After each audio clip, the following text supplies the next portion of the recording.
Welcome to All Things in the Name of Love. If you like this show, please like, subscribe, and share. Thanks. Welcome to another episode of All Things in the Name of Love. And today I have with me amazing comedian, philosopher, and also house guest, Rodney Norman, Yes. who agreed to have a conversation with me. He's been known to do some really beautiful comedy. I actually had the opportunity to do a skit with him this week, and we had a blast. So I just want to welcome you, Rodney. Thank you so much for joining me on the show, Well, and appreciate you. it's a delight and a pleasure. Thank you. So I want to ask you a little bit about your experience, like what brought you to like, well, I mean, you're a philosopher, I know that, but tell me about your background into spirituality and how like you've cultivated this into what you do now, which is fabulous. Well, I've always had a sense that I'm not really from here, so I've had that going for me. But I think we all feel that way, you know. Yeah. No, I just I don't know. I've never taken life too seriously, and just always saw it as something to just play around and have fun with, Yeah. and just try to encompass that in my life. I And trying to appreciate get other people to do the same thing. People didn't chill out, relax, because that. you can't think straight if you're all stressed out and Yeah. wigged out all the time. So, Yeah. What caused you to get a degree in philosophy? Like what was the just trying to figure out what we're doing here? um, well, I had the GI Bill and I needed to spend it. I made money to go to school, so I had to study something. Okay. And I figured, hey, I've always been interested in philosophy. Let's go with that angle. And then it turned out to be the best thing ever because for comedy, nothing is better than philosophy because really comedy is just bad philosophy. Hmm. And so it just worked out pretty well. That's really Yeah. beautiful. Yeah. When did you feel like that inner sense that like this was your calling of being a comedian? Well, I always, enjoyed making people laugh. Especially my mother was my first audience member because she was young. She was raising, six kids Wow. and she was stressed out because money was pretty tight. And so I just saw it as my mission was to just always make her laugh, and I was always trying to do stuff to make her laugh and everybody else. And I just I just love that feeling of getting somebody to chuckle and to relax when things were stressful, and just been a lifelong calling. And when I got married, I was pursuing acting and wanted to get into improv and all that kind of stuff. But my wife kept pushing me to do stand up, and I'd always wanted to do it. I'd always Okay. admired stand up comedians, but I was like, I never quite knew how to get started or whatever. And when she finally just kept pushing me, I was like, okay, fine.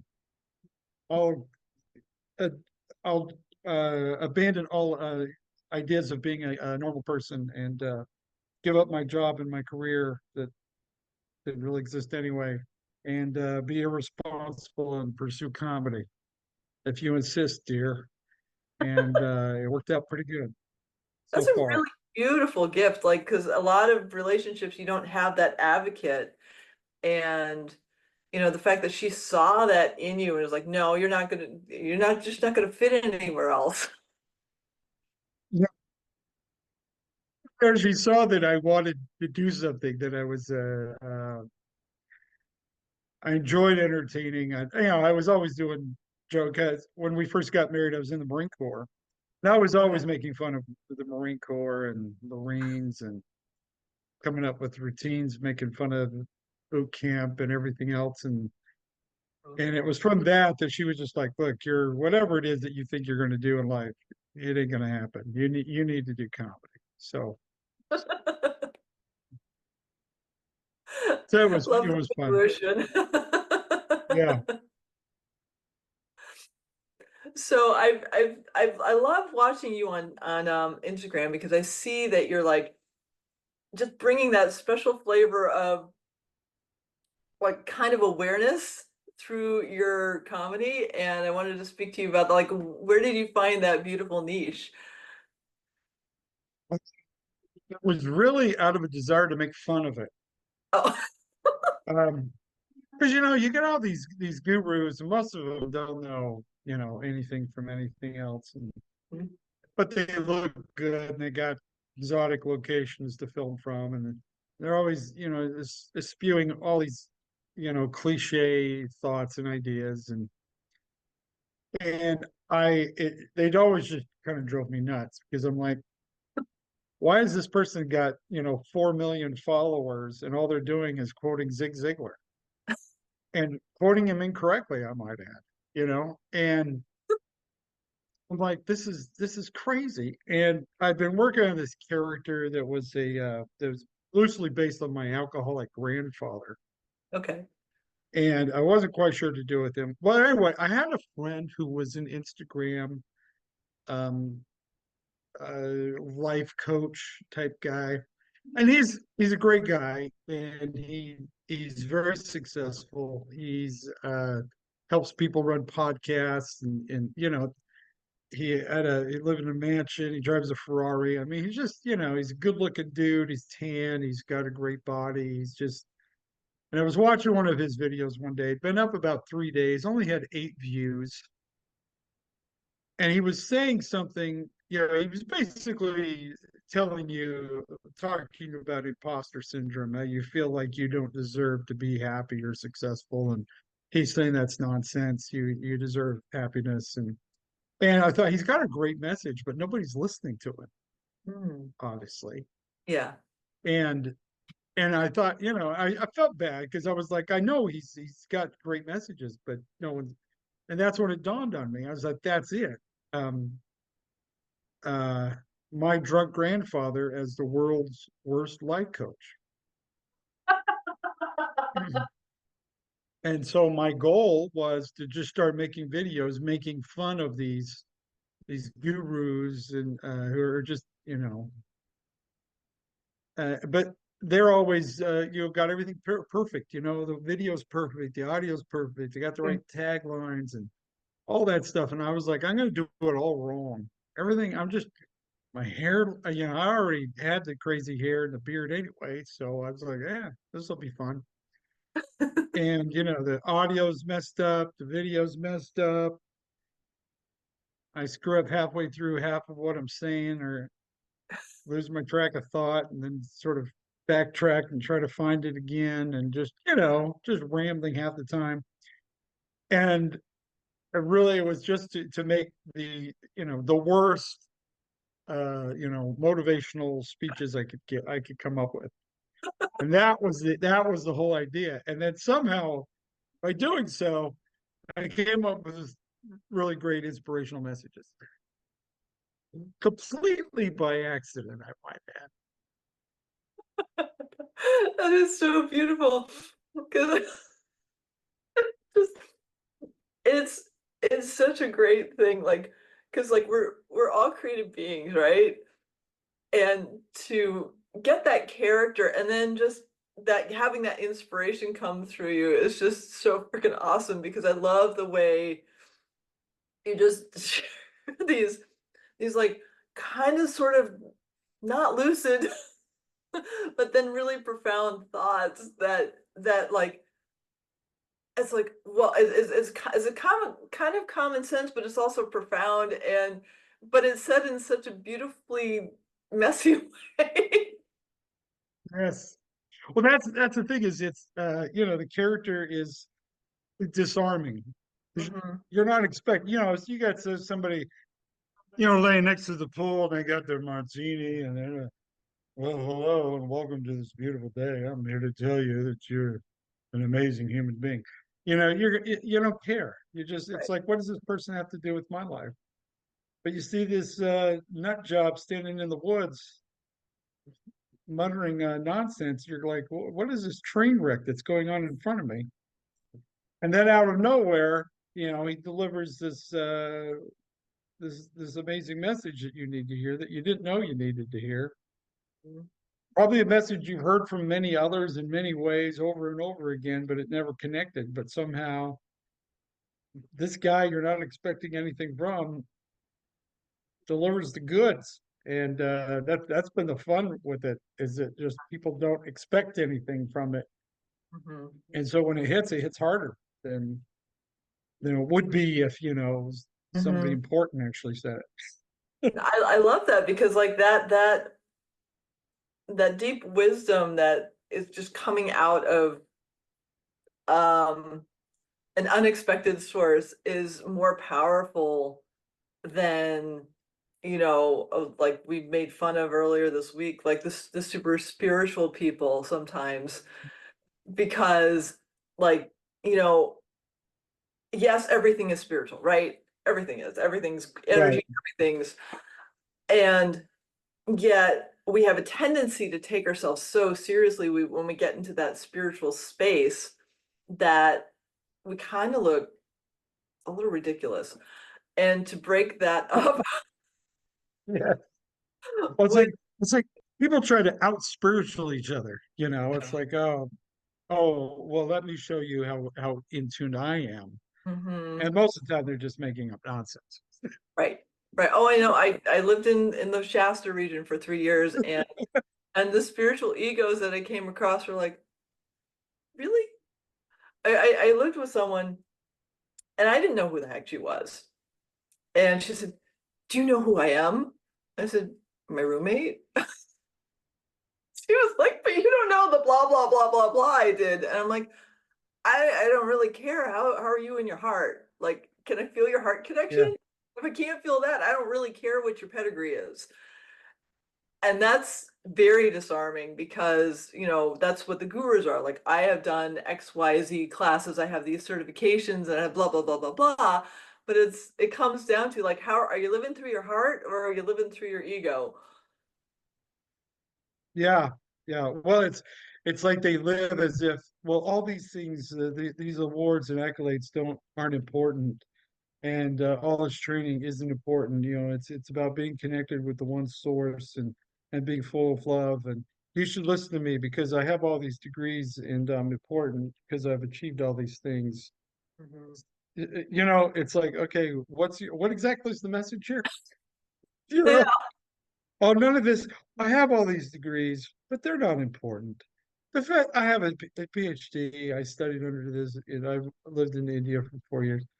I make hundreds of thousands of dollars, but money's not important. And it's so not important that you should give me $12,000 so I can tell you how unimportant money is. Those kinds. Right. I, I have fun making fun of them because it's like they're really. It's like the spiritual movement is inundated with the televangelist mentality. Hmm. That whole, hey, I've got a special message and I'm more special with the special message than everybody else, so you should give me your money. It's all money, money, money, money. But it's not about the money. But to prove to you it's not about the money, give me your money. I had somebody on Instagram the other day reach out and say, "Oh, I have a message for you." And I'm like, "Okay." And she said, "Well, you have some dark energy around you." And I stopped her because I could feel like let me see if I can get into your fear. I said, "Honey, I got to stop you right now. I am divine. I am source. I am connected to my higher self. And if I have something going on, I will know. And you don't need to tell me because I already know." And she was like, but. And I'm like, no, no, no. We're all like, when we're tuned in, we know. And you're just trying to make money off of me. She was Yeah, so the only happy. darkness in my life is you trying to come in here to separate me from my own peace of mind. Right. I was like, I love you very much. I hope you find other people that could work with you, but I'm not going to be one of them. Yeah. Oh, I get those all the time. I would say almost daily. People are like, I want to cleanse your aura. I'm like, I think I'm good. thanks. You know, and it's well-meaning, and I get that, but, like, there's also a Yeah, point, like, well, you can't I mean, if we're all and I just had a call talking about quantum mechanics and how we're all, like, the universe within us, um, if we're all that, nothing outside of us can tell us what's wrong with us. right, right. And it's like I tried to explain it to one time was it's like, well, I understand what you're trying to do. I understand where you're coming from. But what I'm trying to say is that if you really want to help somebody in the way that you're suggesting, you should help them find that within themselves and then come to you for guidance because you've been through it yourself. Not just come out because you sound like a you know uh, nothing but a carnival sideshow of, oh, I feel your dark energy coming here and I'll heal you of all your ills and desire. And they always play on we all have feelings of feeling inadequate. We all feel like we're in a place that we're not fully accepted. We all have doubts, and so they'll play on those things like they're gonna, come and give you some great insights. And what they should be doing is showing you how to find it within yourself anyway. But Right. yeah, it's like a lot of gatekeepers in this world for these things. And Yeah. I just see it as my point is to, mock and ridicule them, which is probably terrible of me. But well, it's the message I'm trying to help people realize is that, it's like somebody once said to me, um, it's like you're not saying anything I've never heard before or thought, but I've never believed it until I heard you. Yeah. And that's what I'd like to really tap into with with Yeah. with all this is by bringing some humor and bringing some lightness to it, being able to talk about some very deep, uh, you know, ideas, but in a way that you don't put too much emphasis on what's going on, and allows you to really open your mind and see what it is, and feel it and know that it's real, that you can make changes, you can find a way to live your life, that you're kind of detached from this world but still within it. Mhm. You know what I mean? Not of this Oh, yeah. world but still existing Yeah. here. And it's the best when I hear people say that. I mean, I love it when people say, "Oh, you make me laugh. These are really funny." Mhm. But when I hear the people who are like, "Man, it changed the way I think about things." Yeah. And if nothing else, it gets them to believe themselves, gets them to realize that they're their own guru. They're as just capable of tapping into the divine as anyone else is. You don't need to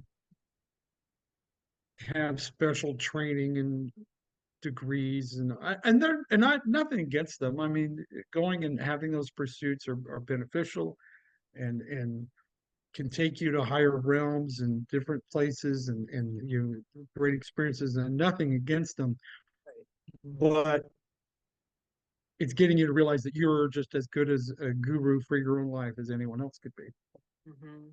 And that is so important, and being able to get to, because I noticed myself, I love studying quantum physics, I love understanding frequency and vibration, and that's how I Hmm. think, because that's the left side of my brain, and my right brain already knows this, but I have to, like, figure it out with my left brain.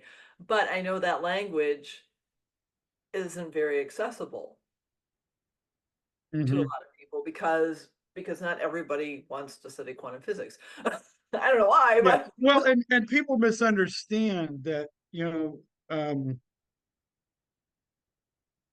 their definition of what they're hearing. When they hear frequency, they're thinking of, test labs and radio waves and all these things. And it's like they don't they don't fully understand what it means by frequency, right. or you know what I mean. When we talk about energy and frequency and all those things, they don't. Most people don't comprehend what you're saying. Right. They they're indoctrinated into thinking something else about it, and so you kind of have to it would be fun to be able to like find a word that works better than frequency, but it's like, no, it really is a frequency. That's the problem, is I it know, truly is a frequency. right.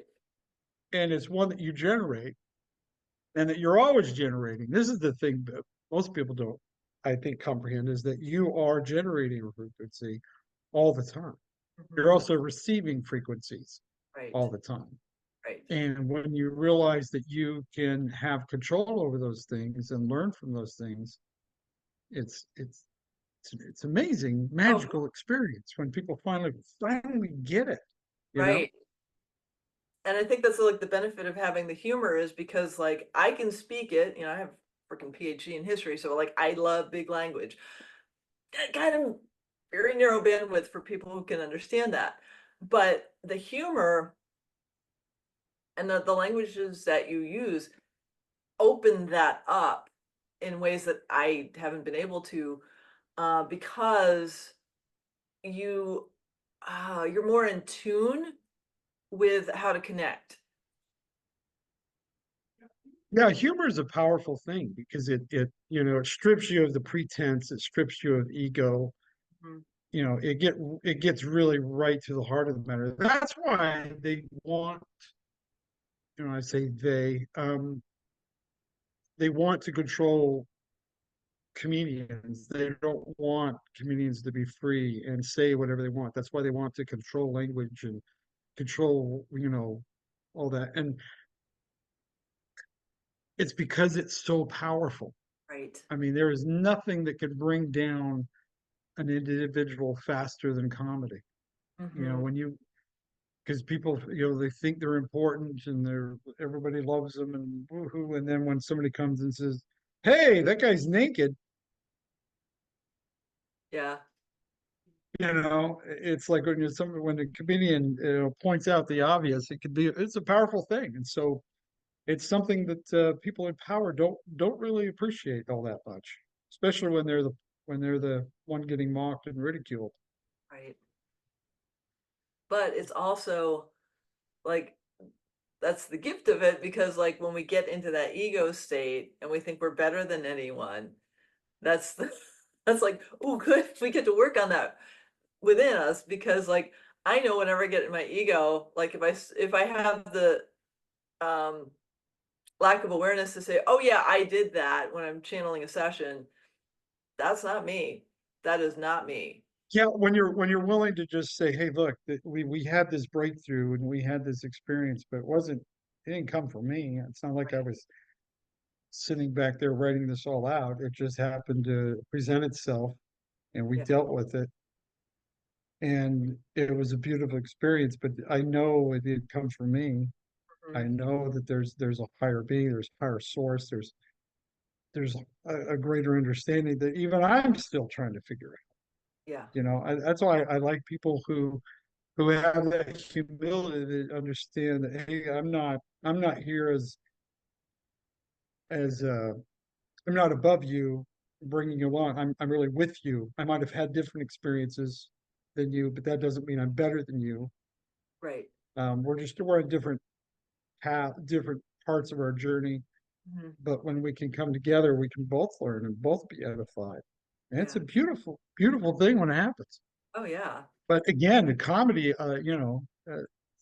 as they say, I think it was Epictetus who said, um, the one who laughs at themselves never runs out of things to laugh at.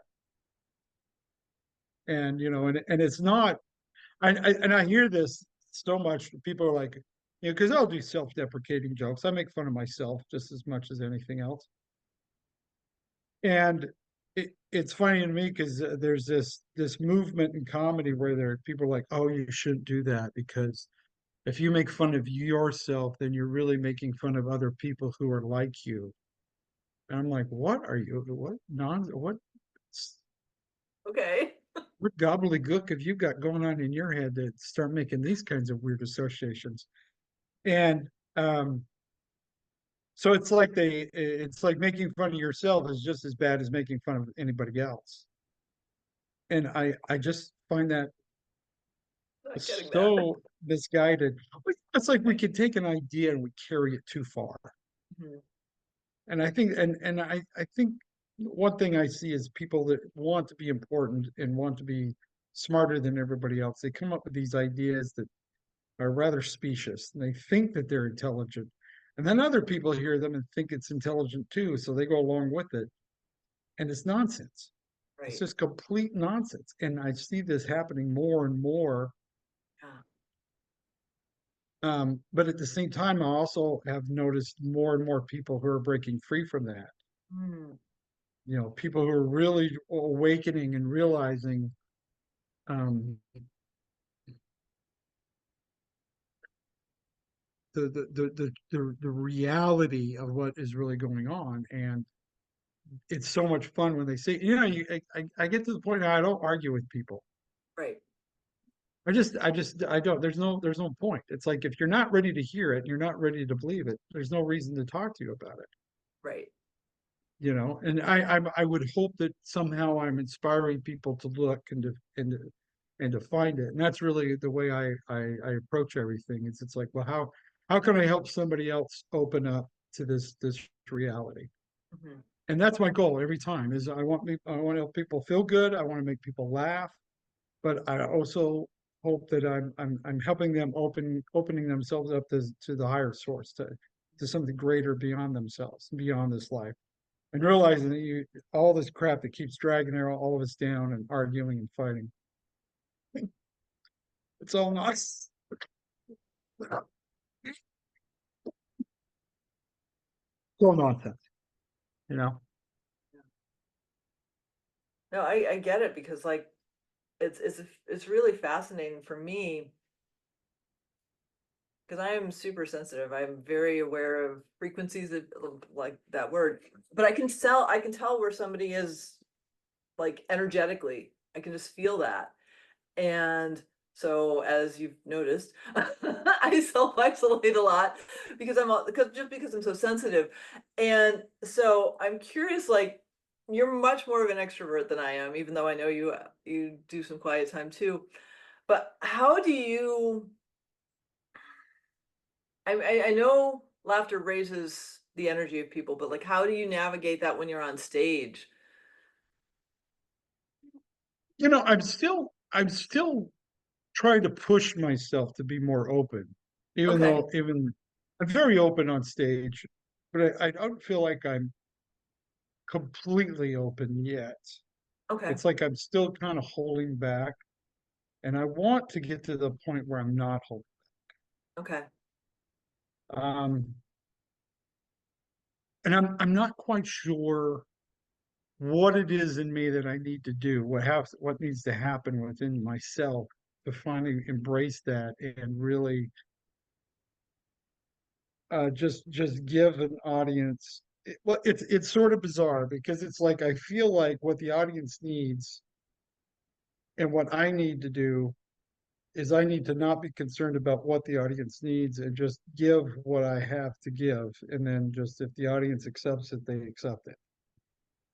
So it's like it's rather odd place because it's like in order to really give the performance I want to give, I have to perform in a way that I don't care about what kind of performance I give.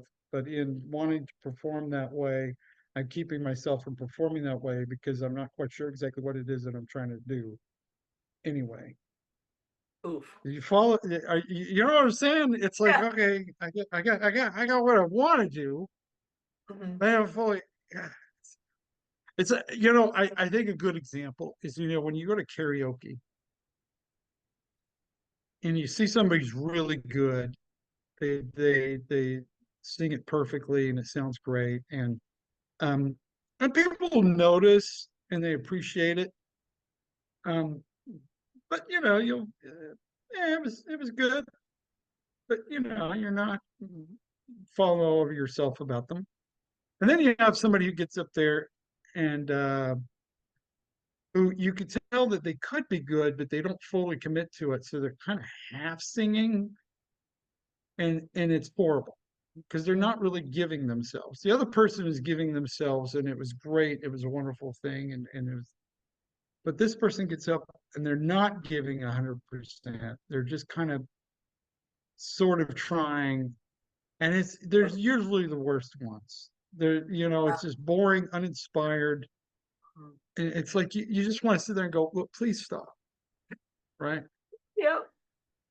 And then you have the ones who have absolutely no talent at all. Hmm. They know they don't have talent, but they are having fun.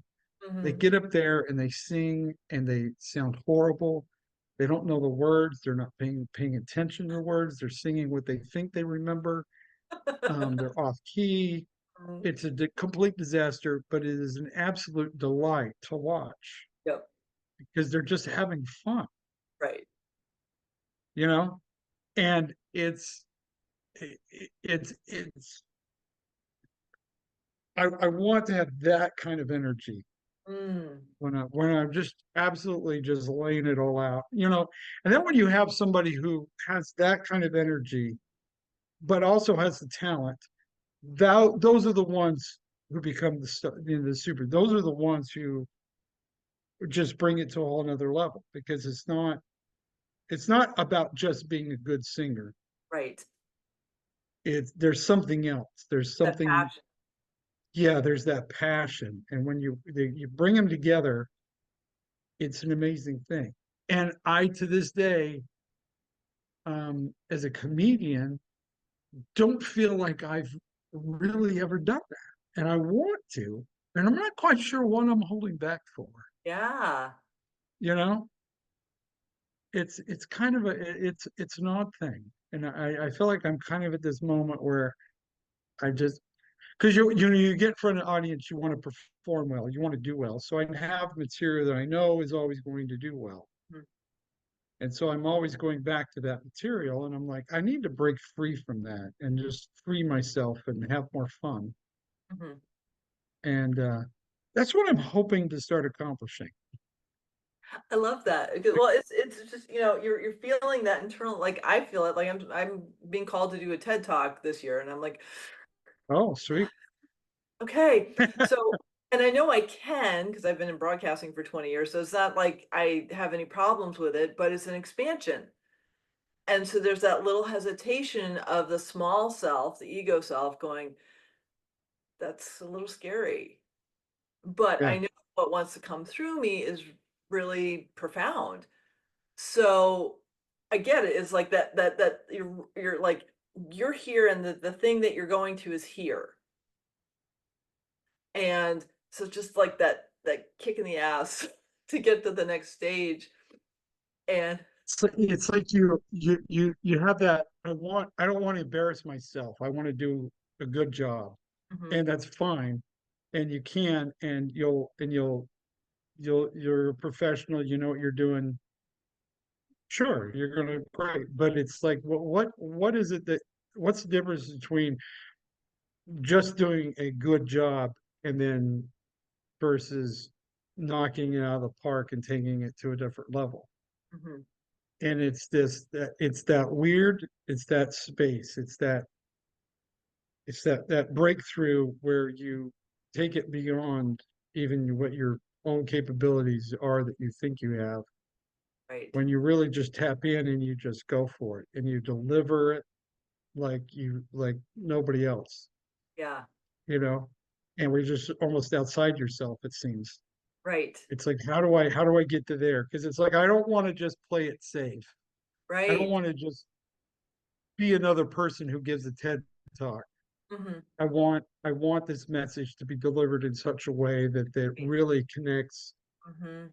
with every person who watches it, possibly. Um, Right. And it's the yeah, same and it's like that how same do I energy. finally It's just like, let go of that? well, it's funny because like when I'll use an example. When I do a session, an energy session, um, my handwriting goes to shit.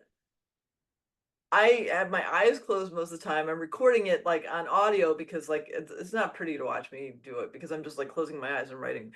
Um, and I don't know what comes through, but I hear myself as it's coming through. And then, you know, when I'm done, I'm like, okay, what was that? And so that's the magic of like tuning into consciousness that I know I can do because I do it.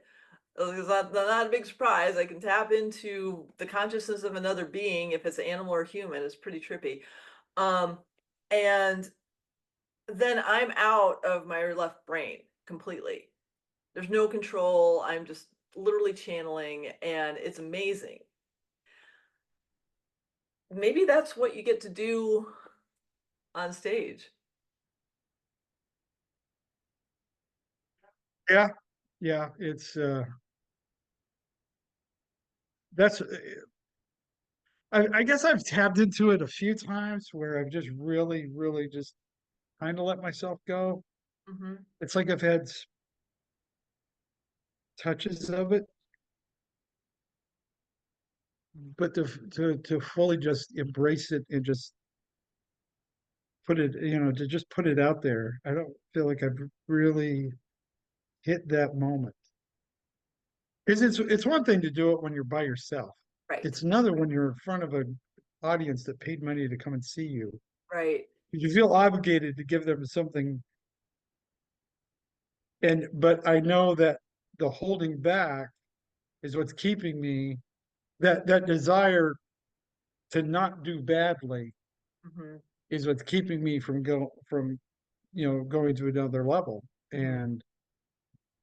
And I know I'm aware of it, and it's like I need to. I just need. I don't know what.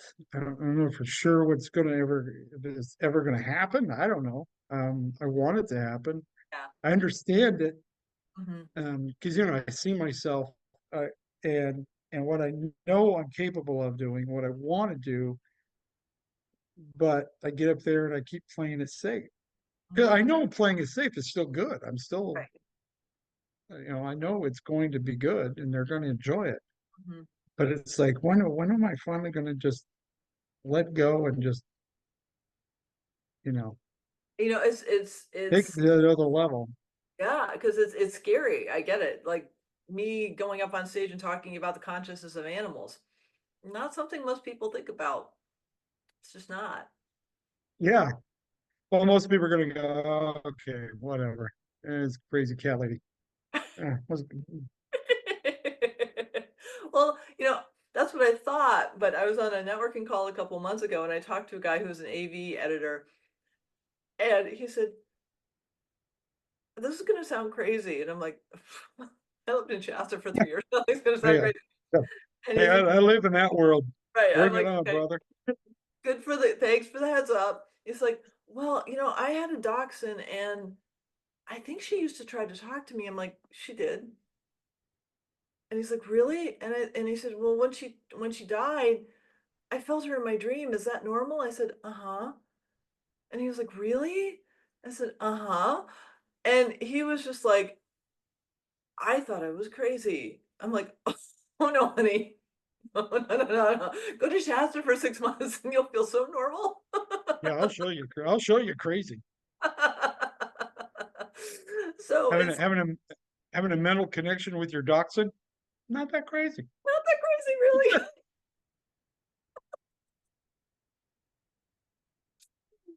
No. Yeah.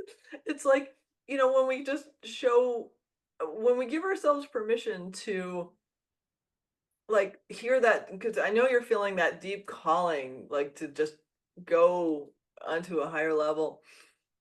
It can be really scary, but the relatability, and that's why I shared that dachshund story, is because like I kind of sound to me, I kind of sound crazy sometimes, even though I know it's real. Like my left brain's like, really, you want to talk about quantum mechanics and like animals communicating with you?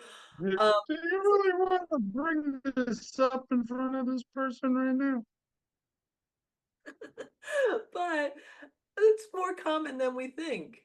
Like we get to get past our fears to step into that state of confidence and being that more amazing being that we already know we are.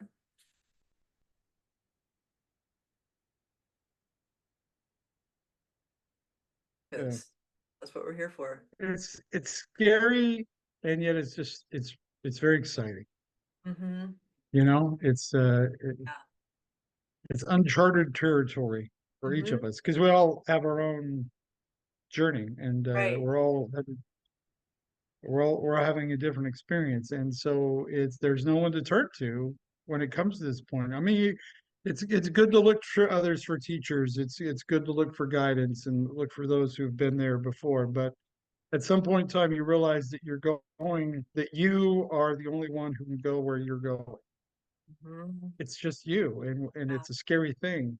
Yeah. And most people never actually step off and do it. Right. You know, they play it safe. Okay, this is good. Mm-hmm. I'm enlightened. I'm on a journey. I'm spiritual. But to finally just push through all the way through, It's it's scary. It's scary. It's scary. It's very it's scary, but it's it's you know, exciting.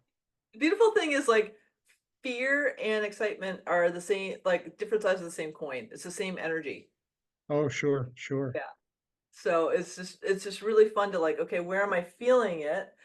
And how can I turn that into joy? Like, how can I turn that into Hmm. play? How can I turn that into something that lights me up? I'll give an example.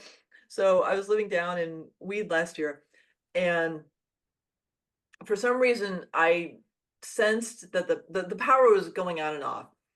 And I had this strange panic attack. Never had it before. I have to boil eggs because if we're out of power, I need some protein to eat. This is at 2 o'clock in the morning. Okay. Huh? Dead sleep to waking up and boiling eggs.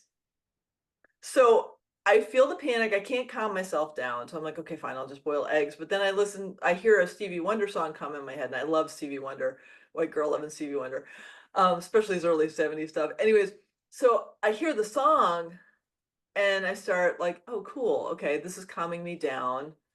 And then I start dancing to it. And by the time the eggs were done boiling, all of the panic was gone because I channeled the energy.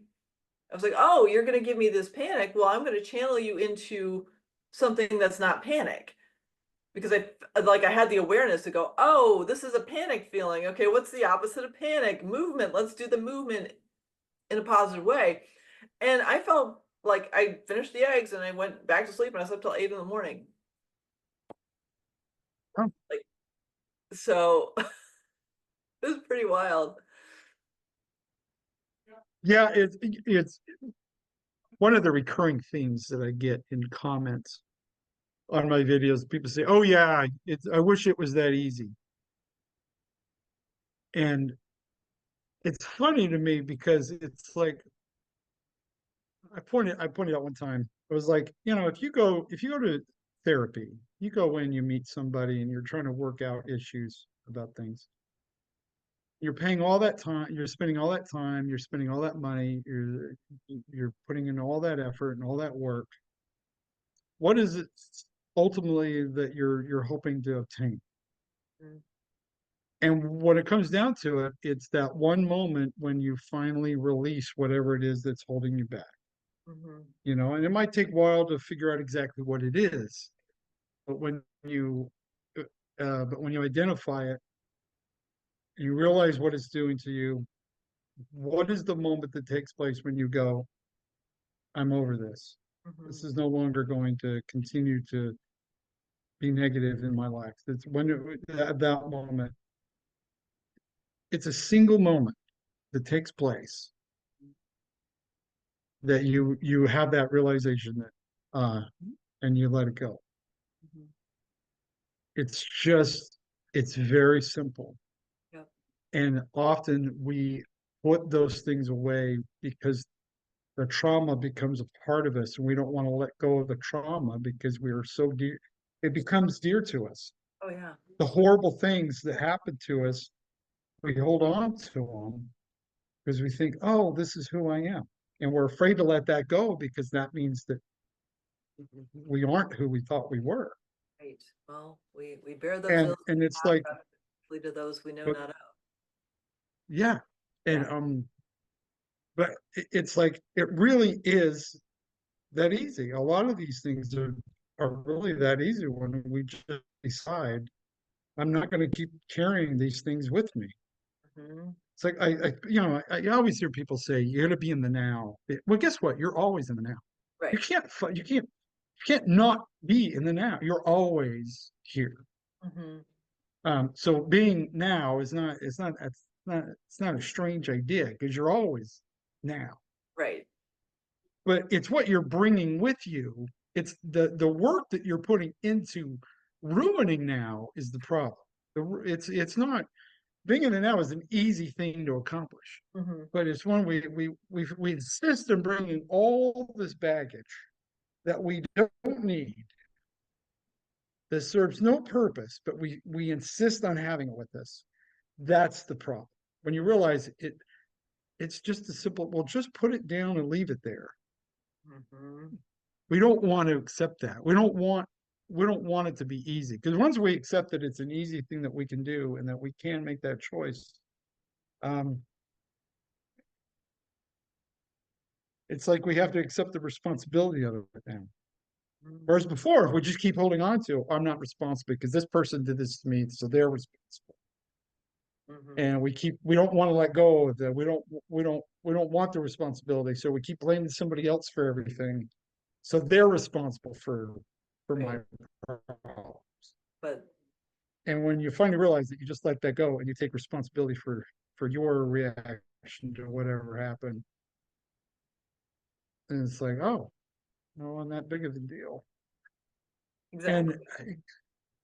when you finally get people to realize, it's like people say, oh, it's not that easy. I'm like, yeah, it is. It really is. Yeah. But if you want to hold on to it, then you're right. Mhm. If it's terrible, well, I mentioned one time about, letting go of negative things in your life, not being a victim. And somebody wrote, what about somebody who was abused when they were a child? What do you have to say to them? I say, they need to hear this more than anyone. Mhm. Yes, them too. Yes, absolutely. Yeah. Because I asked the person, I said, well, so what I'm suggesting is that they let go of that pain and not blame themselves, Mhm. um, and move on from it. But what you're saying is that they should continue to be haunted by something in their past and never accept responsibility and continue to be a victim of that experience throughout their entire life. That's what you want them to do. Is that what you're suggesting? And they're like, well, no. And I go, okay, well, then where am I wrong? Oops. It's like your plan is that they suffer for eternity for their entire lives. Right. My plan is you go, it happened. It wasn't, Right. I didn't bring it on myself. I ran into somebody who was a horrible monster and was in a bad place in their life and they did something to me. I'm not going to hold on to it. It's their problem, not mine. I'm going to move on. Mhm. Which is better to you? Oh, I much And prefer again, honesty. just, uh, well, it's like I said, I think we become comfortable in our traumas, and Right. it's a ridiculous thing to do. Yeah. But I think this is shifting now, but, like, I don't think many people are aware of that's what they're doing. You know what I mean? It's like, well, I just Yeah, 'cause it is awareness. It's like, "Oh, shit, I didn't know I've been carrying that for the past 60 years of my life," or whatever. Because I mean, I saw it with my mom, like, she was one big bowl of she's been one big bowl of trauma most of her life because if she saw herself for what she is, it would blow her mind away. But the traumas and, little kids have trauma, and I have compassion for that.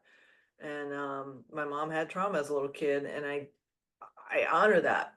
But she carries it still, and that's why she has dementia. She's carrying her traumas. yeah. It's sort of like they feel like if they forgive and let go of that experience, whatever it was, um, like somehow that they're if they're okay, then it means that what happened wasn't that big of a deal, and they don't want they want to punish that person more and more. But Right. in reality, all they're doing is just keep punishing themselves. Mhm. It's like, well, I'm gonna make sure you hurt me, and I'm gonna make sure I hurt even more, so that's even a bigger disaster you caused. I know. I'm gonna, you know what I mean? I You broke know. my arm that one time. You know what? I'm gonna break it again just because you did it to me before. Um, and Yeah. they don't realize that that's what they're doing. It's like they're continuing to punish the person that did that to them by punishing themselves. It's like, well, the more pain I experience and the longer I drag it out, the bigger a monster you are. It's like, no, you're not accomplishing that at all. No. But for some reason, eventually that's what they think they're doing. Right. And so that idea of just forgiving and moving on is it's like they can't let go of that spite and that anger. Right. And that's where it shows up in the body as disease. Yes, yes, yes. And again, I think people are coming around to this more and more. They're starting to understand they don't have to be a continued victim, that they don't have to make that part of their personality. Right. You know, you don't need to carry it into every relationship that you have. You Mm, don't need to continue punishing yourself or anybody else for what happened, you know. And when you finally let go, it's like, man, I can just enjoy now. Why? Because you bring all that crap along with you. You can just enjoy the moment. mm. Yeah. So simple.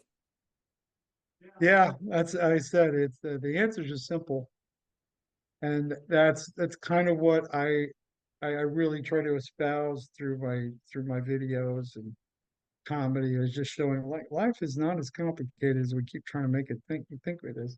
I tell people, your life is not a puzzle that you're supposed to solve. Right.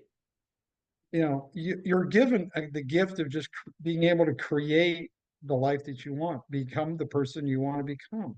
Yeah. I mean, if you want to become a great musician, then dedicate yourself to playing music and put the time in to rehearse and practice and go do bad gigs and um, make no money at it and not be appreciated because you just love making music. Just do it. You know, you want to become a person who runs marathons. Guess what? You got to start running. Dang it. You know, you got Right. one foot in front of the other. You got to get up in the morning and go run. I mean, it's just if you want that as a part of who you are, just start doing it. Hmm. There's not gonna become some magic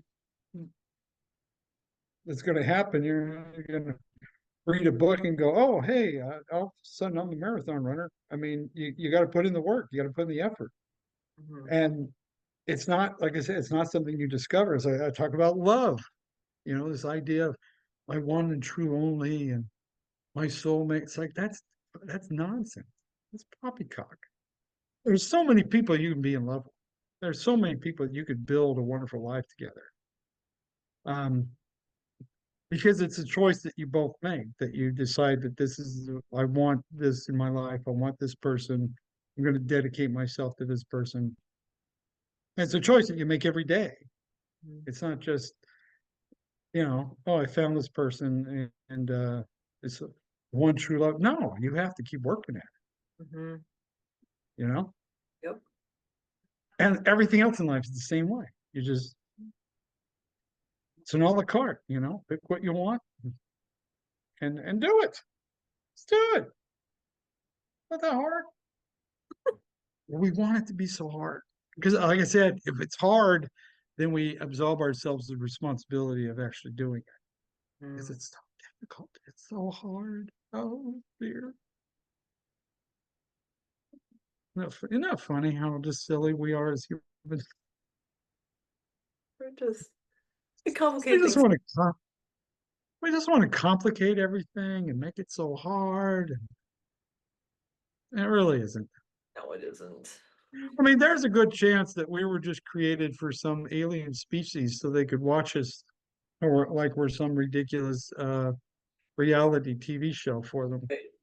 For all we know, that we just might be here for just the amusement of a higher life source. Who knows? Right. Could be. Right. Well, while we're here, let's put on a great show. You know what I Yep. mean? Yep. Let's get some good ratings. That's what I'm saying. Love it. Well, I am looking at the time and realizing that I have another thing at noon. So I want to ask you the question that I always ask at the end of my podcasts, and that is, how do people find you? How do people find me? Well, just Google Rodney Norman. I'm the most famous Rodney Norman that has ever existed. Nothing against the other Rodney Normans, but I'm winning. And you'll find me on all the social medias, the TikTok, the Instagram, the X or Twitter, Facebook, YouTube. I'm on all of them. Just look for Rodney Norman comedian and you'll find me. Thank you so, so much for this awesome conversation with you. I so appreciate you. Oh, you're very welcome. Thank you for allowing me to be a part of it. You're so very welcome, my friend.